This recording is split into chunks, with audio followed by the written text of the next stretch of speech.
my name is Albert Coronado, and I'm a reporter for the Quidditch Post.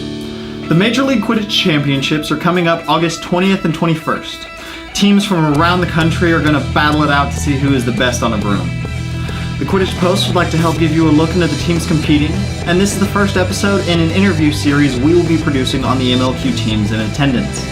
Some interviews will unfortunately not have a video component, but please follow the links provided to read some spectacular articles on the interviews we were able to get. The Salt Lake City Hive is made up of some impressive Utah and Quidditch players with quite a history with one another. The team draws mostly from the Utah Quidditch programs such as the Crimson Elite, Flyers, and the Utah State Quidditch Club.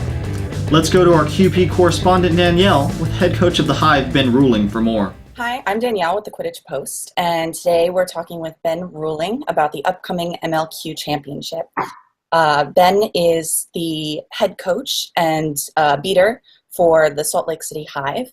They are entering the championship weekend with a 7-2 record, meaning that they placed second in the West Division. So Ben, thank you so much for joining us today. Thank you for having me. You guys haven't played a competitive series since June. So how do you think that layoff will impact your team and your performance? So it's been kind of tough not having a full-speed game against another team for that long, but we've kept ourselves busy by doing a lot of scrimmages and encouraging a lot of full contact, full speed play just in practice.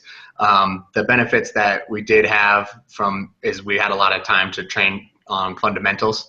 You know, we got a lot of work on the finer points of the game. So that's been nice. So what we lack in the fact that we haven't had a competitive match, we've just been getting more and more fired up so that we can just let it all loose on the national tournament. So we're excited to finally get to play some other teams. The Washington Admirals went 4-5 this season with a 3-0 sweep over the Ottawa Black Bears at the start. The team then went 1-2 against the New York Titans, but were swept by the defending champion Boston Knight Riders to finish out the season. They come into this championships third in their pod, and Danielle has more for us.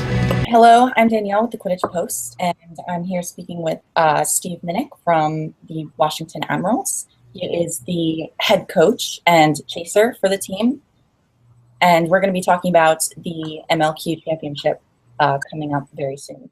Have you been doing anything to prepare specifically for the championship? I haven't really changed too much. Just making sure we get out and practice and the dog days of summer, because it's going to be right outside of Houston, and that's going to be hot and muggy, and that's how it's been here. You know, the capital of the country was built on a swamp, so we've got the hot and muggy thing going for us.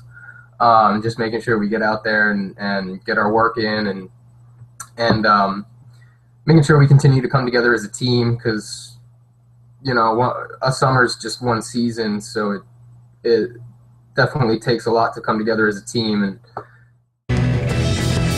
the Indianapolis Intensity was last year's Major League Quidditch North Division champion. They went 7-2 to top their division for the second year straight, and the two losses came from the Rochester Whiteout and the Cleveland Rift. Both were within snitch range and nail biters, to say the least.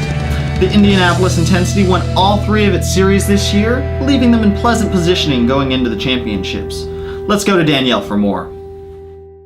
Hello, I'm Danielle with the Quidditch Post, and Tyler and I are going to be talking about the upcoming MLQ Championship. Tyler Walker is the head coach and beater for the Indianapolis Intensity, and his team is entering the championship weekend with a 7-2 record, making them the North Division champs. Tyler, thank you so much for joining us today.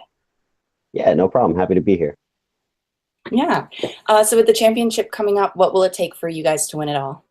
I think the biggest thing is just kind of using everything prepared all season for that one weekend, giving everything we have.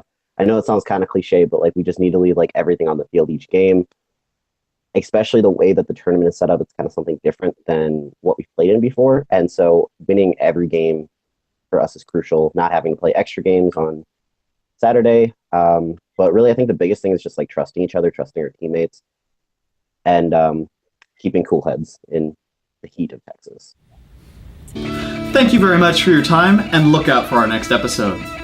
Full-length interviews can be viewed from the links provided here, or really wherever they end up putting them. We hope you've enjoyed this production, and don't forget to read up on some of the fantastic articles on all the teams competing in the MLQ Championships. Happy chasing, beating, keeping, and seeking. And thanks again.